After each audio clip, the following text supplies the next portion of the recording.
Hello, my name is Desert Pigeon. I've stayed awake playing Watch Dogs Legion on a septum-eroding bath salt binge, and after 24 hours of playing the game, here's my review. Let's start with the format. For those of you familiar with Ubisoft games, you should know pretty much what you're getting into, because it's the same damn game. Now, this isn't an issue for me, as I like the format, but if you're looking for something more groundbreaking open-world experience, now, with it being Ubisoft's second game set in London after 2015's Assassin's Creed Syndicate, it makes sense that they've reused the map from that game and just update it, which is a smart time-saving idea. But then I realised, it's the same game. This game feels like an updated reskin of Assassin's Creed Syndicate, which, if like me you enjoyed that game, isn't necessarily a bad thing, but again, hardly breaking new grounds here. There's set story missions that follow a somewhat interesting thread of destroying the establishment, much like the last two games, which also have districts to take back by completing certain jobs at hand throughout the borough, switching to the best character for the job at hand, much like... But onto the big one. Gameplay. For those of you coming from Watch Dogs 2, you'll be happy to know the mechanics and movements feel fresh and updated, no more janky free running, which was weird in the first place, coming from the devs that had kids shouting parkour every time they saw a white sheet over a box. Driving finally feels like there's a human in control and not a dog with cheese for hands, and shooting actually feels like you can deal some damage rather than shooting spitballs through a straw for once. Although the game could do with some differing enemies and factions, this is a dystopian underground London and there's one major gang and a security company. Like, have you heard of the London street gangs? Like, there's so much opportunity that they've just missed out on to give you so much variation. And they've not done that. Like, at least the game Under the Coat of Paint had like two warring factions that would actually attack each other on sight.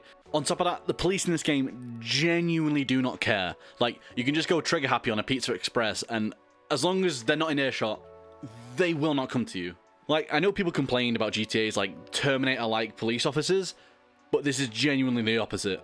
The fight had a lot of potential. It feels like it has a good rock, paper, scissors kind of feel to it, having like only a basic attack button and a dodge and a guard break, and that's it. And each one counters the other, but it's held back by each character only having like 3 or 4 animations in the moveset. Although there are other movesets for different characters, it starts to make the fighting seem stale once you've seen the Rob Van Dam spinning Thundershaft face melter 7 times in one fight. Nevertheless, stealth takedowns and executions feel smooth and powerful, and honestly, just like a few more animations and maybe even a little like environmental play, throwing his tables, hitting off walls, maybe some Punisher-esque kill animation should you be inclined to take someone down handily close to a power drill. What I'm trying to say is, the fighting would have been fine with this stuff. The gadgets are definitely useful, being able to utilize Harry Potter's invisibility cloak, an assortment of robo-spiders, which is a nice improvement over the RC car. There's also a nice variation of drones around the city to utilize, from generic recon drones to the weapon-mounted war machines, and even a drone you can sit on and fly through the intoxicating smog of dystopian London without a care in the world. It's also nice to feel like the recruitment tool is actually useful. Like, each person you meet will have their own gear or skill set that, if recruited, you can utilize. These range from weapons to cars, useful perks, and even debuffs like impending sudden death, should you want it.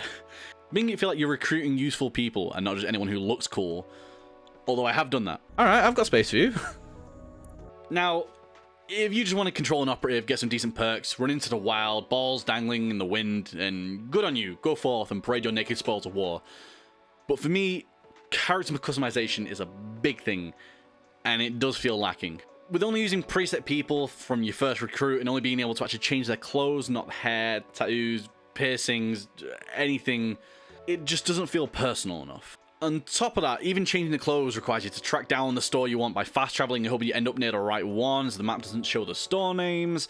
The color variation for the clothes is acceptable, but has the same models spread out amongst different stores, so if you want to get different colors, you have to go all over the place hoping that you actually find the fucking thing that you're looking for, which to me defeats the purpose of having 2 or 3 different shops that sell the same thing. Just put it all together, give a color option, it just makes sense to me. As well as cosmetics, the loadouts are a little lacking. With seemingly no way to purchase weapons other than the 4 non-lethals that you acquire, getting a useful weapon, like a silenced pistol or like a grenade launcher, is complete luck, and must be included as a trait when recruiting someone. Which is kind of ass, because if you really want to get an actual like decent like gear loadout, you either have to get a special operative, which good luck finding one of those, or you need to dig through every single person in London just to find a silencer. Like, it's not fun. Touching on that, the character recruitment does feel interesting. Like, you got 46 people that you can recruit in your team and a nice array of recruitment missions to keep it fresh in the meantime until you recruit about 20 of them and then they start reoccurring. But that's whatever, there's only so much they can do. There's also a rather interesting mechanic of NTPs remembering your actions as long as you don't kill them. Meaning, if you knock someone out who doesn't like you, like a police officer, it'll mean they really don't like you. and recruiting them and their friends won't happen. On the flip side, should you help out with civilians or recruit someone, you happen to run into one of their associates, they'll be instantly more willing to join your cause due to the lovely things they've no doubt said about you on Twitter. This also crosses to people civilians don't like, such as security who has harassed them, or stalkers who, if you give a 5-knuckle shuffle to, will improve your standing with the other person. The only downsides that I feel had taken with them from Watch Dogs 2 was the weapon wheel being up on the directional pad, meaning you have to take your thumbs off the movement stick to use it, feeling clunky and unnatural rather than just mapping to LB or L1 amongst other unspokenly agreed upon buttons that, sure, you can change when you customize it in the options, but then you have to find room for the other 10 things that that button does, and it just doesn't work. On top of this, they've removed certain features from Watch Dogs 2 that make it feel like its own game, like the phone menu to call a car or, play your tunes, and you even scrapped the idea of buying your character a car altogether, meaning you have to recruit someone with a car if you want to ride, like the leech that you are. But for real, this became a problem for me because this is where it starts to show through that this really is just Assassin's Creed Syndicate reskinned, and that this is much further from the actual Watch Dogs series in terms of actual theme, which for me was kind of a little bit of a letdown, but do you know what? It's whatever. There are certain sections of the game that require you to complete missions as either a drone or a spider bot, which offer up nice refreshing platforming and puzzle experiences that feel very creative in the way they use their environment seamlessly into the gameplay. My biggest praise to this game is that you can truly play it how you actually want to play it. Minigames like GTA and Red Dead make it seem like it's your choice, but in reality, they fall flat when they don't do it exactly as they say. In this, you can choose to use your tech, sneak your way in on a pacifist run, or go gun crazy and shoot everything in your path. The choice is yours, you psychopath. Now on some other issues, and there's a few. First off, really quick, did they actually hire voice actors for this game, or did they just tase homeless people off the street and force them to say lines in a dark room? Oh shit, you're DedSec, right? You gotta help me. I could tell you the truth, but then I'd have to kill you. So what's the situation? My bad. Albion dog's been on my tail all day for nothing. It's harassment. Calm yourself. Tell me what's wrong and we will work to fix it. London needs defenders, and you look like you might be one of them. Do you happen to be in DedSec, dear? There are a few good performances, but generally the voice acting is so far off the mark, it's cringeworthy to interact with other people. Not to mention the mismatching accents, like, have you seen a white man with a Jamaican accent? It's racially insensitive, bruv. There's also a huge issue with the game crashing. Happened to me regularly every 2 hours or so, which, being a Bethesda fanboy, I've come to live with. But when you have loading screens that take longer than a microwave minute, it's about as fun as frying your own face. On top of that, PC players have to deal with the digital circus that you play, and Xbox players have also reported a game-breaking crash that happens repeatedly to multiple people at the same point in the story, which is said they got rid of with the day one patch, but da-da-da-da! Nothing. The game still crashes regularly, and I'm guessing it was made with next gen in mind and only that. Now, there was some controversy around the DLC and Season Pass. People thought that game about anti-commercialism, having microtransactions, felt a little hollow. Make of that what you will. I think it's just part and parcel of the gaming industry, and the game provides more than enough should you want to pay a little bit extra.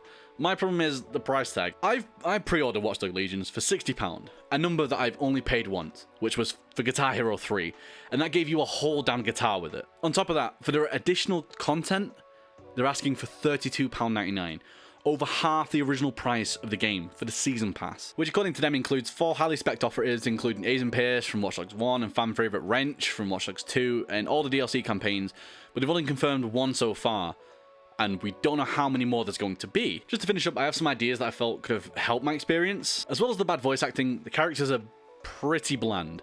Coming from Watch Dogs 2, where you had 5 or 6 characters all interacting with each other with interesting personalities and dynamics, the characters in this, like Sabine and Bagley, are very hollow. Not to mention the interchangeable main characters that are like just hanging up like a stock image on your wall. The big fix for me is give your AI character.